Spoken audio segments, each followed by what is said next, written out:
Tonight, a guilty plea from a former City of Ottawa lawyer to a charge of mischief. The plea itself is an acknowledgement of the wrongness of his actions. After the National Holocaust Monument was vandalized with red paint in June, drawing international attention.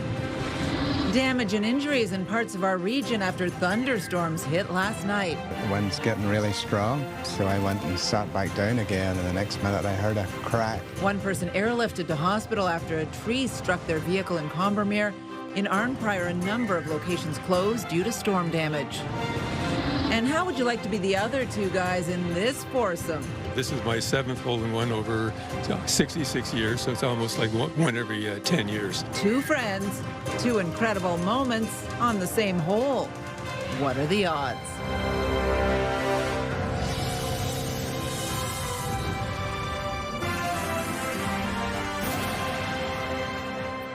Good evening. We begin tonight with a guilty plea in a case that sparked outrage across the capital and beyond. A former City of Ottawa lawyer has admitted to defacing the National Holocaust Monument. CTV's Josh Morano was at the courthouse today and joins us live in studio with the details. Josh. Yeah, Patricia, the man accused of painting the words "Feed Me" on the side of Memorial in downtown Ottawa pleaded guilty to a charge of mischief to a war memorial, an act that has been widely condemned. Ian Aspen Leader was in court today where he pleaded guilty after spending nearly 30 days in police custody. According to the agreed statement of facts, surveillance footage provided by the National Capital Commission captured Aspen Leader arriving at the monument on a bicycle at 2:59 a.m. on June 9th, where he proceeded to throw red paint on the monument and painting the words "Feed Me" with a paintbrush before leaving the area at 3:08 a.m. He was arrested on June 27th. Defense attorney Michael Spratt says his client wanted to draw attention to the humanitarian crisis unfolding in Gaza. The plea itself is an acknowledgement of the wrongness of his actions and how he expressed that concern. And so it's because of where that message was painted. That's why he's pled guilty. That's why he was charged with an offense, and that's what he's taking responsibility for. We are very thankful for the way in which the police did their investigation, and then a very serious prosecution was undertaken, and it's resulted in a plea of guilty in a relatively short period of time. Greenspan also adds this is the first time Canada that a charge of mischief to a war memorial has been used, a charge introduced in 2022 to better protect sacred and commemorative spaces, which could be why he was in police custody for so long. Other initial charges Aspen Leader faced are going to be dismissed, which included mischief exceeding $5,000 and harassment by threatening conduct. He was granted release on bail pending his sentencing on September 3rd. Patricia. CTV's Josh Morano reporting live for us tonight. Thank you. And you can scan the QR code on the bottom of your screen to link to us online or visit ctvnewsottawa.ca. We have more details on the initial incident and what happened in court today. You can download the CTV News app right now. Just scan the QR code on your screen using your smartphone. Well, that intense storm that rumbled through Ottawa last night caused widespread damage on both sides of the Ottawa River and injured 2 people in the Ottawa Valley. Storm damage has been reported in Gatineau Park, as well as in Shawville and in Arnprior. CTV's Kimberly Johnson spent the day in Arnprior and joins us live in studio. Kimberly? Well, Patricia, intense is right. Residents tell me that it came in as quickly as it left, but in that time knocked down old trees and new trees, causing damage scattered in parks, people's property, as well as leaving 1 person in serious condition in the region.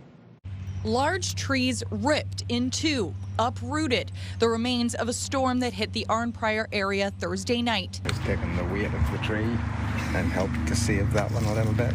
Ray McComb and his daughter had one of their cars crushed and another damaged after his tree fell on the vehicles just west of the town. The wind's starting to howl, and we looked out and the trees were kind of swaying, and I'm thinking, oh my goodness, the wind's getting really strong. Again, and the next minute I heard a crack. He calls the storm intense and violent. There was really big hailstones started. They were banging against the windows.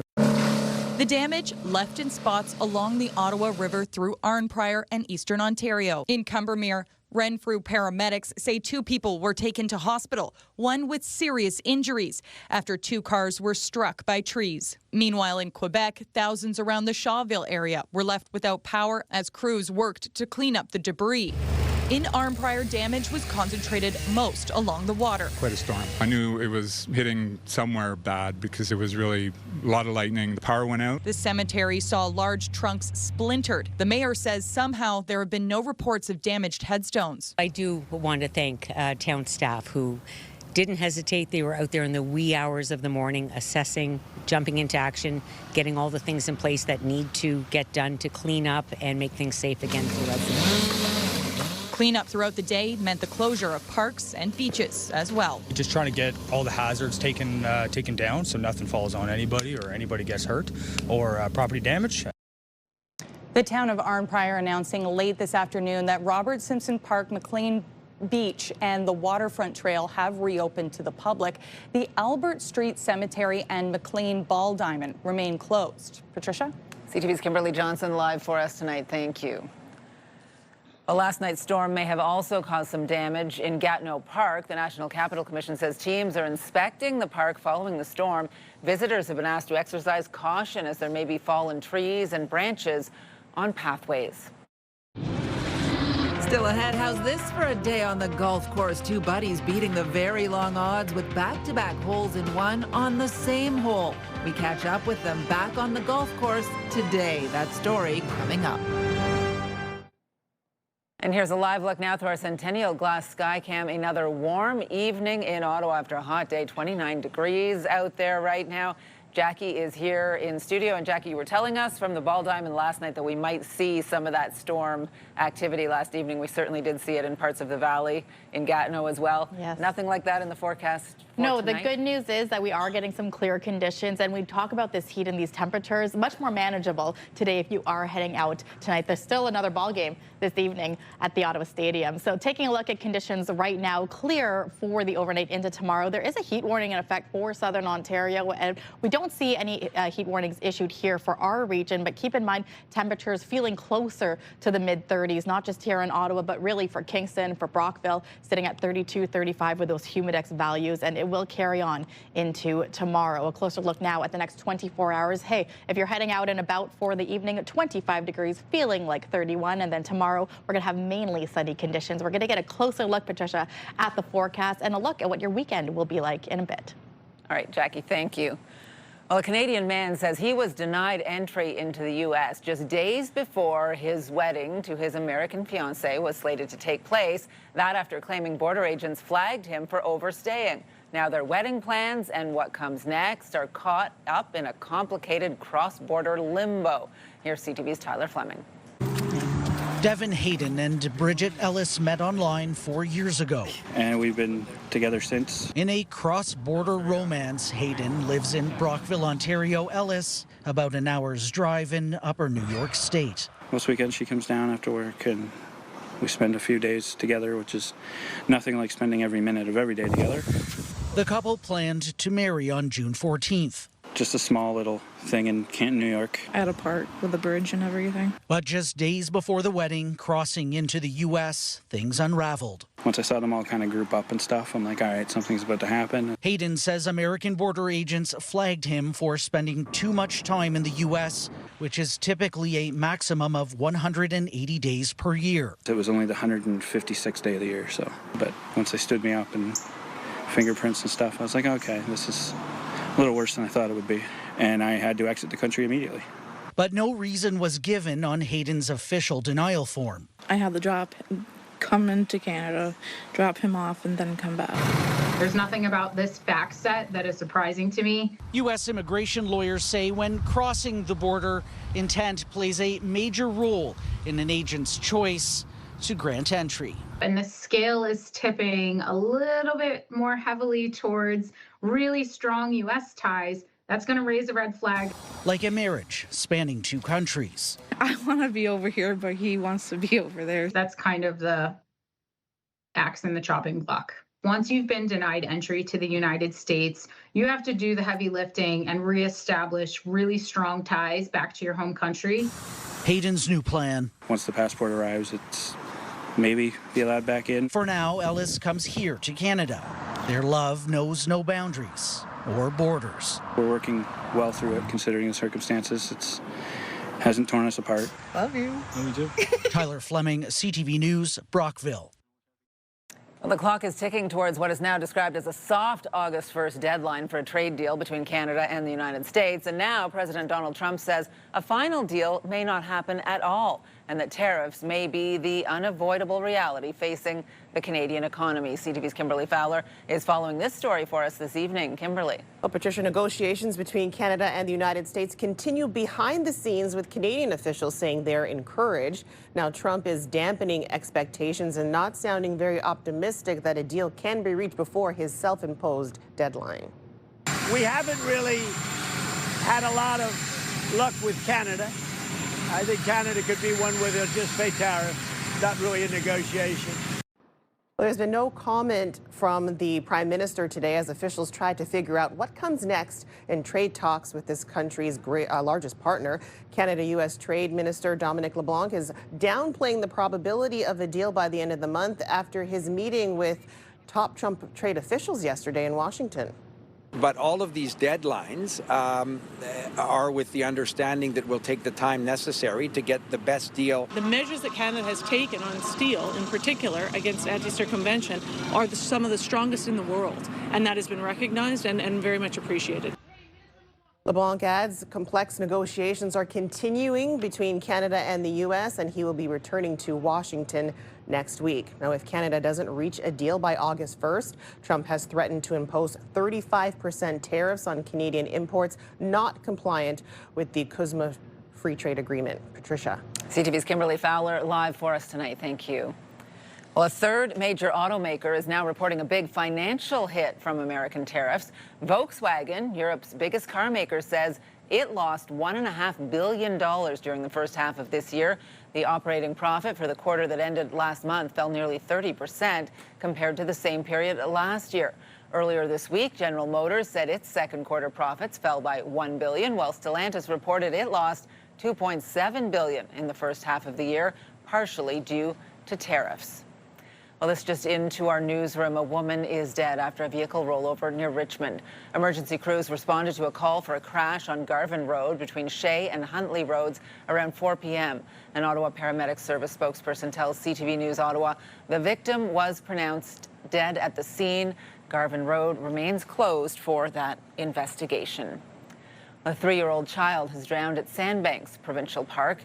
The child was playing with family members in a shallow area of water yesterday afternoon when they went missing. Ontario Provincial Police say bystanders recovered the child, but they were pronounced dead. Police are thanking members of the public for providing assistance. Sandbanks Provincial Park is located in Picton along Lake Ontario. A 66-year-old Carleton Place man is dead following a single-vehicle crash in Lanark Highlands. Emergency crews responded to a crash involving a motorcycle on Pine Grove Road at about 4 o'clock yesterday afternoon. Anyone with information or dash cam footage is asked to contact the OPP. A 35-year-old man is facing several charges following a crash on Startop Road in Ottawa's East End.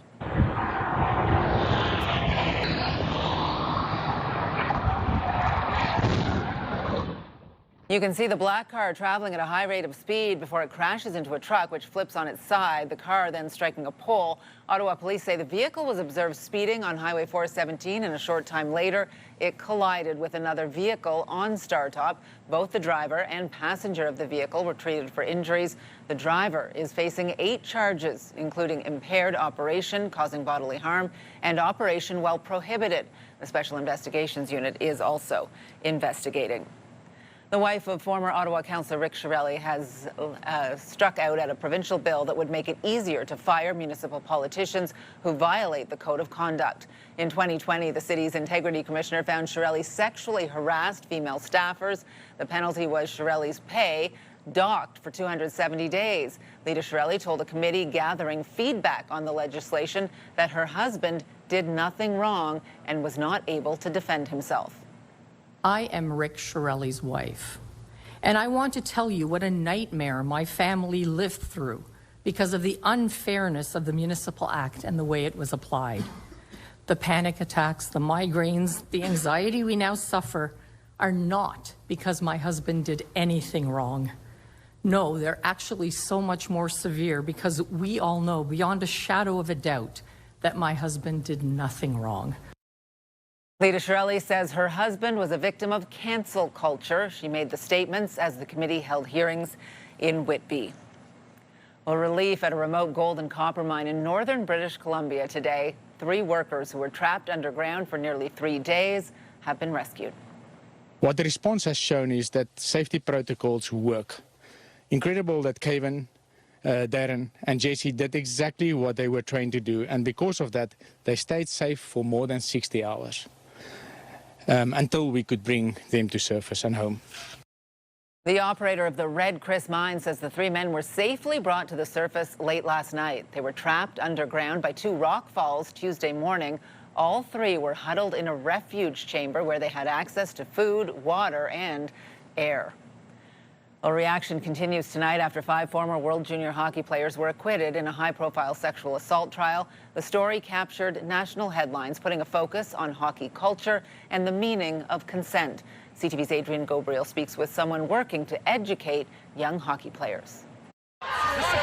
A verdict delivered, a sports culture remains in the spotlight. They found me lying on a floor in the bathroom, unconscious. Kathleen LaRoche was 23 years old when she believed she was drugged and then eventually sexually assaulted in 2015 by a major junior hockey player in Quebec, who she says would go on to have a successful NHL career. I called him. They found me like unconscious. What happened? He said, just the only thing is I'm about to sign with the NHL. Please don't talk about it. So, that's what I did. In denial for years, she suppressed the memory of what she says took place. When Me Too wave came, my body started having anxiety symptoms, like as if my body remembered, even if my head didn't want to. As part of her personal journey and to help educate athletes, LaRoche is now working with hockey players and coaches at all levels, starting as young as 15 years old, sharing her experience and the importance of consent and self-awareness. I want to educate people like him to protect people like me. Author Lauren Robinson wrote Crossing the Line, that examines the pervasive culture of Canada's national sport. In my book, I have 2 guys who were convicted, actually, Jarrett Reed and Andrew Power, as they were convicted as junior players. They're both coaching right now. Following this week's verdicts, one-time star goalie Carter Hart had his lawyer share this message. He is committed to sharing what he has learned with others in his personal circle and in his professional life. We need to hear what Carter Hart believes those lessons are. We have to stop acting like this, and we have to make sure that there's not a generation after us acting like this. For LaRoche, that's her ultimate goal. By helping them understand themselves more, they can be more conscious about their actions. LaRoche says she's witnessed a willingness from young athletes who are eager to change the narrative, adding that she's hopeful for the next generation. Adrian Gabriel, CTV News, London, Ontario. The Supreme Court of Canada has given a thumbs down to hearing a legal case involving an emoji. The country's highest court dismissed an application by a Saskatchewan farmer to appeal a decision by the Court of Appeal of Saskatchewan. The appeal court upheld a verdict that found a thumbs-up emoji met signature requirements and was a legally binding agreement between the farmer and a grain buyer. In 2021, a text contract was sent to the farmer for a delivery of flax, and the response was a thumbs-up emoji. However, the product was not delivered, and the farmer was then taken to court. This is my 7th hole-in-one over 66 years, so it's almost like one every 10 years. Well, a shot so nice, it happened twice. The story of 2 Ottawa golfers acing the same hole. Jackie. Thanks, Patricia. Looking like great conditions, maybe for a round of golf for tomorrow in the valleys. The temperatures going up to 30 degrees, sunny skies. And as we look towards the Seaway, overnight lows about 20 degrees and getting to a daytime high of 30. So it's going to be cool, it's going to be nice, and then start to get it warm as we head into our Saturday. Now here's a live look through our Centennial Glass Sky Cam, where it is 28 degrees, feeling like 33. And this is just overlooking the Ottawa River, and you could kind of see Quebec Point from here, as well as the National Gallery of Canada. Well, taking a look at your Friday drive home, there's that construction down the middle of the Queensway, but for the most part, it is reasonably moderate volume on a Friday. Maybe a few people on the road heading to the cottage for a beautiful weekend. We'll have those full weather details just ahead. Well, some people haven't witnessed one, let alone have one or two, but for two longtime golfers, they had the most incredible day yesterday. A hole-in-one, back-to-back. Most golf courses have never seen that. CTV's Camille Wilson got a chance to chat with them on their big day. Two golfers, two swings, two holes in one. I think whenever you make a hole-in-one, you're in a state of shock. Lyle Alexander and Jim Reed both pulling off one of the most incredible golfing events Thursday. This was my very first one. I've been waiting and waiting. Playing on the 127-yard par 3, number 12, at the Greensmere course. Alexander is 80 years old, started playing golf at 14, and has been in love with the green ever since. Believe it or not, he's done this before. Lots. This is my 7th hole-in-one over 66 years, so it's almost like one every 10 years. The hole-in-one is sometimes the result of a good shot, sometimes it's a fluky shot, but it just happens. It can happen to anybody, whether you're a good golfer or not. Alexander says he has all 6 balls displayed at home, and now this one to be added. Next up on the tee, Jim Reed. And I'm thinking, oh, this is a very tough act to follow. So I put my ball down, I hit it, it rolled, and it fell right on top of Lyle's. So it was awesome. It was really exciting. Most golfers go through their entire lives without getting a hole-in-one. The estimated odds are 1 in 17 million, but for 2 people to do it in the same group is even more rare and estimated at 1 to 156 million. For something like this to happen at our golf course is very rare, to say the least. I'm a member of the PGA for almost 30 years, and I've never heard of anything like this. And these guys they're good amateur golfers, but you wouldn't hear of anything like this happening at the highest levels of golf either, PGA or LPGA. With Alexander's big win Thursday, he finished with a score of 68. I guess I was excited to have my 7th, but I was probably as excited to have Jim make his first, because he was probably more excited than I was. Alexander plays 3 times a week. Reed plays 5. I was comparing it to, that'll be my 4-minute mile. Now that I've broken the 4-minute mile and I've got my first hole-in-one, there's going to be many more. They tried to recreate the hole-in-one once again, but this time not even close. Camille Wilson, CTV News. Good for them. Congratulations. And just being out there on the regular at 80 and still performing like that, amazing. The sun returned to the skies today after a rainy and stormy night last night, as you saw on the golf course. And as you can see here, boats moving through the locks at the Black Rapids Lock Station along the Rideau Canal near Barrhaven today. It will be pretty good boating weather all weekend long. Jackie's here to confirm that. And Jackie, it's good to know that anyone can get a hole-in-one. I think the thing is, though, we have to maybe pick up a golf club to be in the running out there. So you're saying we're going this weekend? Maybe, well, maybe when it's a little cooler. Well, maybe that's a fall thing. Maybe it's a fall thing, but things are looking brighter for this weekend, as you mentioned, compared to what we saw yesterday. If you are heading out tonight, lots happening in the city. Ottawa Rapid FC at TD Place. The Ottawa Titans game starting very, very shortly. As we look towards the conditions, clear skies, and looking right now, temperatures at 28 degrees, feeling more like 33 degrees. A mix of sun and cloud will take us into sunset, and then the conditions for the overnight lows, few clouds in sight. 16 degrees as we get into our Friday morning, while daytime highs are going to be about 30 degrees, again with the mix of sun and cloud, but those southern winds, I should say, is going to be pretty warm, with that humidex feeling a lot hotter than what we have anticipated for today. So tomorrow, yes, the daytime high 30 degrees, but feeling more like 35. As we look towards our Sunday, it's going to feel closer to 38, 40, and then for Saturday or Monday rather, it's going to feel like 40 to 43. But tonight's lows across the region really sitting at the comfortable mid-teens, 13 to 15 degrees well throughout eastern Ontario. Tomorrow's highs very similar to Ottawa here, while we are going to feel 35 temperatures in the 35s. Brockville, Kingston also sitting at 35.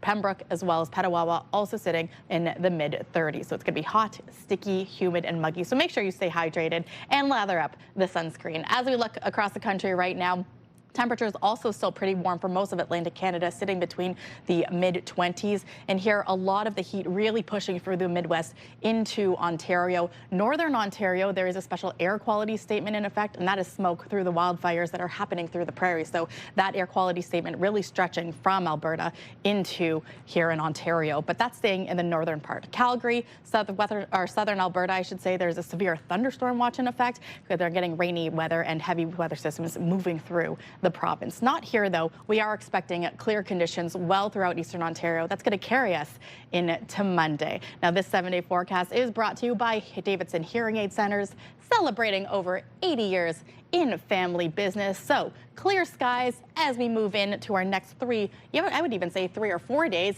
Sunday, there is a slight chance that we could get some scattered showers, but the radar's showing that it is expected to come later Sunday evening into Monday. So really our weekend is shaping up to be quite beautiful, quite sunny, and temperatures sitting in the 30-degree area. I love it. I love it when Saturday and Sunday are like that. My apologies to everyone who does not, but thank you very much for this, Jackie. You're welcome. Well, you will not be able to have a campfire or hold other open-air fires in Ottawa this weekend. That's the downside. The Ottawa Fire Services has issued an open-air fire ban due to the hot and humid conditions. Campfires, brush piles, and wood-burning outdoor fireplaces not allowed during the ban. We've added temperature and thirst. We've added devastating storms that destroy the landscape. Well, coming up, the popular video game Minecraft transformed into a game about fighting climate change. And we have a new pop quiz online today. You can test your knowledge of the week's news. Take the quiz at ctvnewsottawa.ca. Get the latest live local breaking news. Sign up now for our morning and evening CTV News Ottawa newsletter. The best local content from CTV News, CTV Morning Live, and News Talk 580 CFRA. Get it all in one place. Sign up now at ctvnewsottawa.ca. The CTV News Ottawa newsletter is brought to you in part by CAA Business.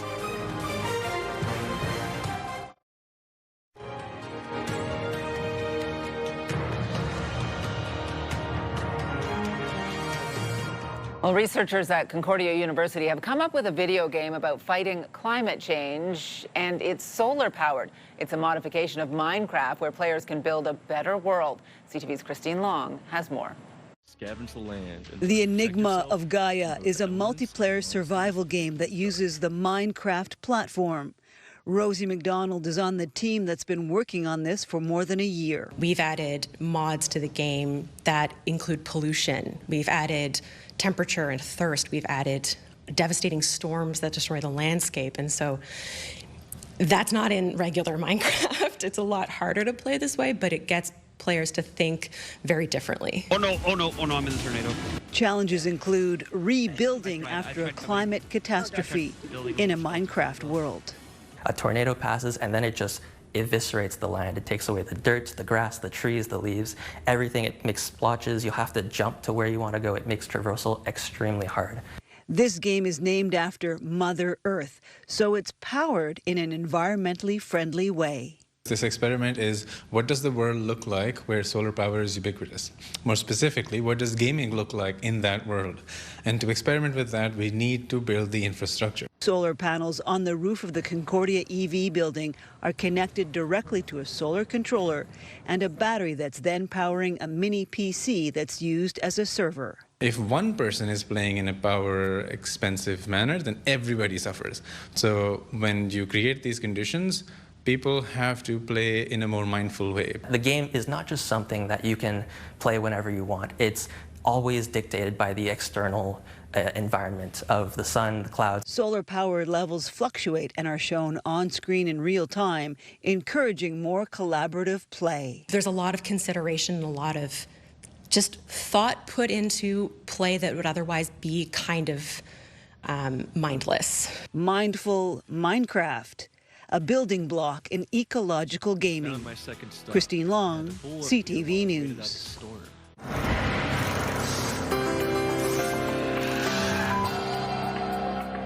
Well, in tonight's Big Picture, workers have started dismantling the 450-meter concrete ring at Montreal's Olympic Stadium. It forms the inner lip of the existing roof. They're using custom-built mobile scaffolding that will hold each arm of the ring as sections of it are taken down. It's all part of the $870 million roof replacement project that the Quebec government hopes will eventually reinstill pride in the stadium. The project involves replacing the current concrete and retractable fabric roof with a lighter and more resistant steel and glass fixed roof. Well, now some other stories you need to know right now. Gabby Dabrowski can add a key to the City of Ottawa to her impressive trophy case. Tonight we are presenting Ottawa's highest honor, the key to the city, to one of our most accomplished athletes, Gabriella Dabrowski. Congratulations, Gabby. Mayor Mark Sutcliffe awarding the city's highest honor to the tennis star last night. The three-time Grand Slam champion also has an Olympic bronze medal for mixed doubles at the 2024 Paris Games. Late last year, Dabrowski revealed that she had undergone surgeries and treatments for breast cancer in between tournaments, including the Olympics. The Ottawa Police Service expects its new mounted unit to be fully operational for events by the end of September. Police currently have 7 Clydesdale and 5 officers trained, with 1 more horse to be purchased. The team is currently deploying 2 to 3 times a week to support horse desensitization and rider readiness. The mounted unit is fully funded by the Ontario government. The town of Carleton Place is easing its water restrictions for outdoor water use. Residents were asked to refrain from watering their lawns and washing their cars in the driveway in an effort to conserve water. Officials said today that the demand at the water treatment plant has decreased to the conserve level. Residents are only allowed to water their lawns on designated days between 7 p.m. and 11 p.m. in July. The City of Ottawa is hosting a household hazardous waste event on Saturday. If you want to throw out corrosive, flammable, or poisonous waste, the event will be held between 8 a.m. and 4 p.m. at Canadian Tire Centre. The city says no electronic waste will be accepted. And just a reminder, you won't be able to ride O Train Line 1 this weekend. The Confederation line will be closed all day on Saturday and Sunday as part of the integration work for the O Train East extension. The R1 replacement bus service will be running between Tunney's Pasture and Blair Station all weekend.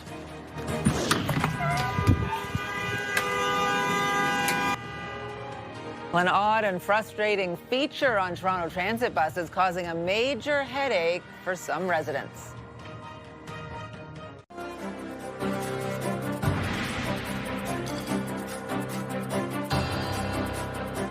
Well, blaring bus horns that can go uninterrupted for minutes at a time are causing frustration in Toronto. It turns out it's part of an odd feature on TTC buses.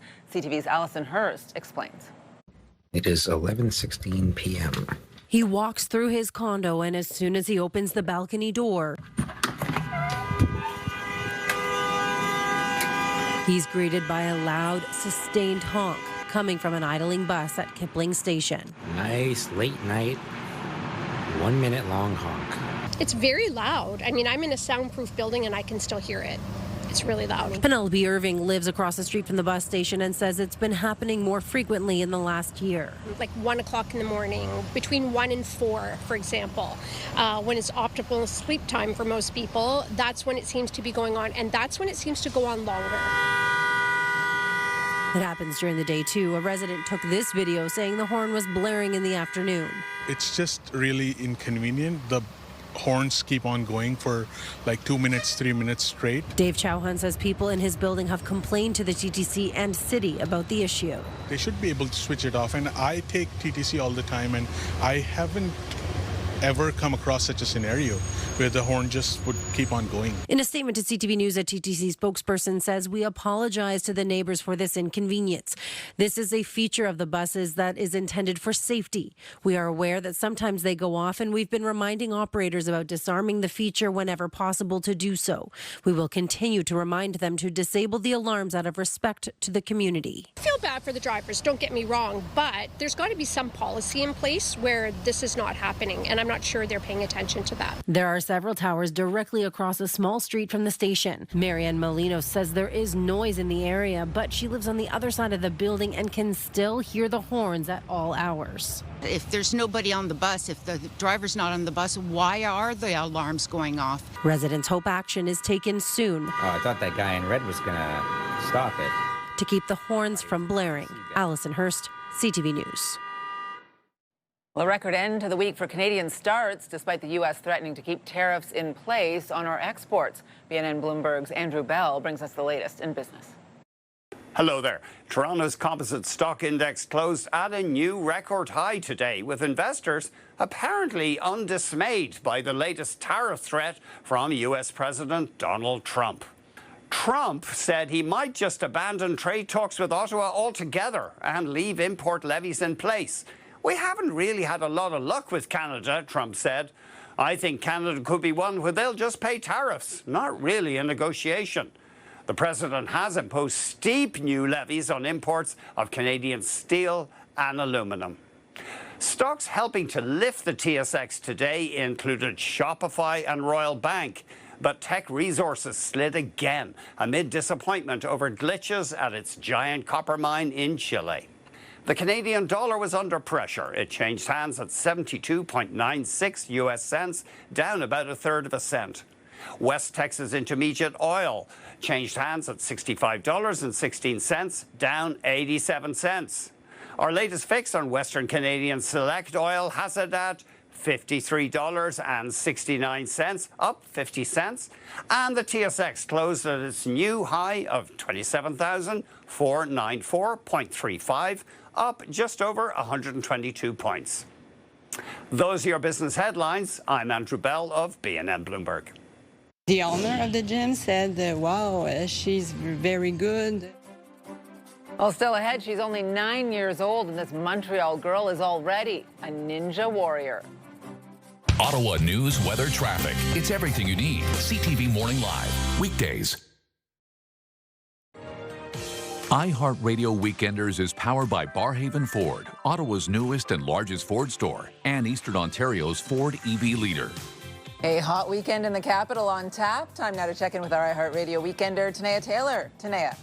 Coming up tomorrow night, it's the Almont Craft Beer Fest. Take a trip to the Valley and check out local brewers, plus live music and great food on site from local businesses, too. This is at the Almont Old Town Hall on Saturday, rain or shine, from 6 to 10:30, with tickets available online or at the door starting at just $20. This is a 19-plus event, and please make sure to have a designated sober driver to get you safely to and from. Next up, Festival Parasol continues this weekend. Bring your friends to Hotel Casino Lac Leamy and get ready to dance, because this features live DJs, plus dance lessons, food, and more. If you're looking for a summertime vibe, all-day dance party, check this one out.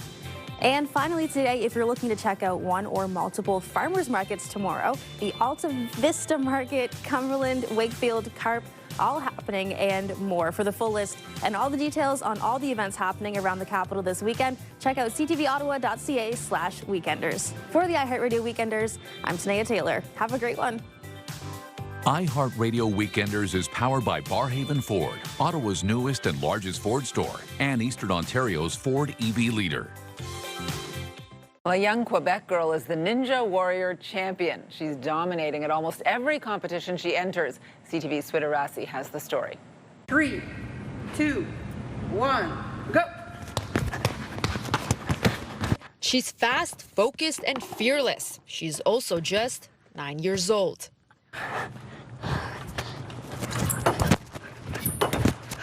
Justine BC Mouth's journey first started with her watching Ninja Warrior on TV with her family. Little did they know a future ninja champion was right under their roof. A few years ago, her grandparents took her to a ninja center. The owner of the gym said, wow, she's very good. So the family put her in classes and eventually enrolled her in competitions. Last month at the World Ninja League Championships in North Carolina, she went home with 11 medals and 2 trophies. Her prizes almost outweigh her. Yeah, c'est lourd. C'est vraiment lourd. Despite the obvious success, Justine B remains humble. Je suis pas la meilleure. Je pourrais m'améliorer.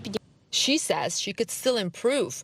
Her parents are understandably very proud, even if they don't know where she got this talent from. No, not me. Justine B's trainer says it's her focus that makes her special.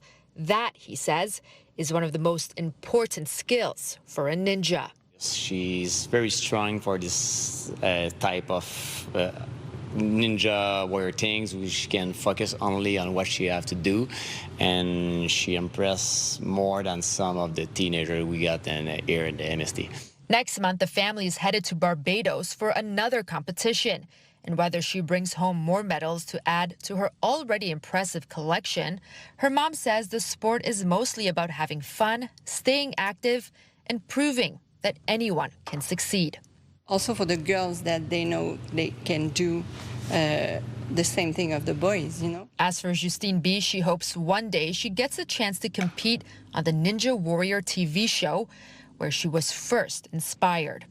Yes, yeah. J'aimerais vraiment ça. And with her skills, the other ninjas better be ready. Sweet Arasi, CTV News. My name is Happy Gilmore. Well, coming up, another happy story from the golf course. Happy Gilmore returns to the links for the first time in 30 years. Jackie. Thanks, Patricia. Looking forward to catching that movie. Taking a look at conditions, you may not want to be inside for a beautiful night like tonight. 25 degrees around 8 o'clock. And then tomorrow, temperatures are going to get up to about 29. But with the humidity, again, it's going to feel closer to 34. So stay hydrated, lather up that sunscreen, because we're in for a beautiful weekend. Here's a live look through our Centennial Glass Sky Cam. And hey, there's TD Place and Lansdowne, where the Ottawa Rapid FC will be playing very shortly. Current temperature 28 degrees.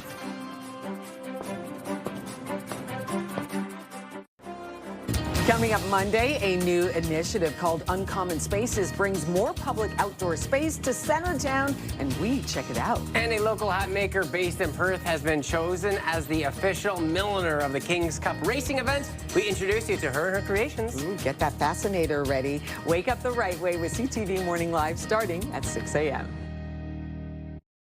Hairstyles, courtesy of Salon Fiorella. Well, here's what's on CTV on your Friday night. E-Talk, The Big Bang Theory, Celebrity Jeopardy, and Fear Thy Neighbor. And here's a recap of the top stories we are following right now. The plea itself is an acknowledgement of the wrongness of his actions and how he expressed that concern. A former City of Ottawa lawyer pleads guilty to defacing the National Holocaust Monument back in June.